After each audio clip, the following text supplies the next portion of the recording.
reclamando só porque o nosso filho dorme com a gente. O que eu faço? Ele tá certo. A cama do casal é sagrada e só vocês dois devem dormir lá. Mas o meu filho é pequeno e eu gosto de dormir com ele. Desde o nascimento, os pais devem incentivar a independência dos filhos. Mas e quanto o meu papel de mãe? Muitas mães, depois que têm filhos, esquecem que também são mulheres e esposas. Você precisa aprender a equilibrar os seus papéis. O seu filho precisa aprender a dormir sozinho. E o seu marido precisa de você.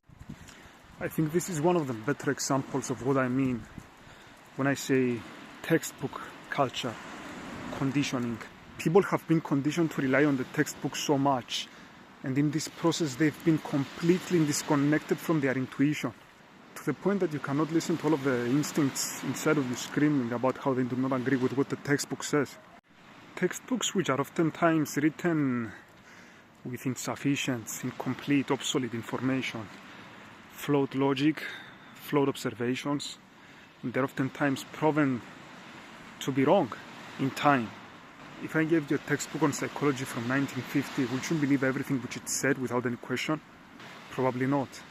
But somehow you think that we are now at a point where we figured everything out, and what the textbook writes today will not be overwritten by the new information which will be found tomorrow.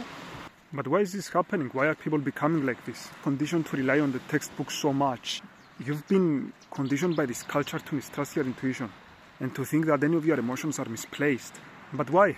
If you think about it for more than 3 seconds, it doesn't make so much sense. What do you believe in? Do you believe in God?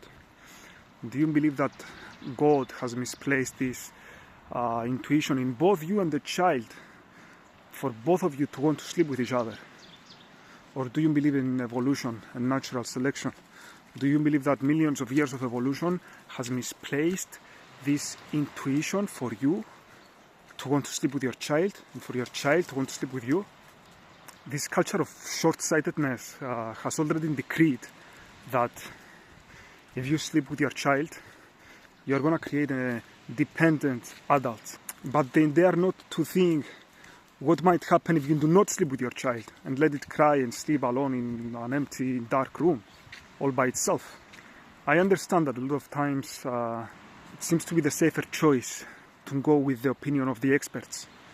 But whenever you go down that path of wanting to go with the opinion of the experts, you better make sure that there is not an overwhelming amount of other expert opinions that say the complete opposite of what you are currently listening to. What's it like for an infant to lie there next to their mom and not be picked up and fed for an hour and a half? Now try telling a mother baboon or a mother cat or a mother bear to ignore the child's distress for an hour and a half. So the very advice that we give to a lot of parents these days already damages the child.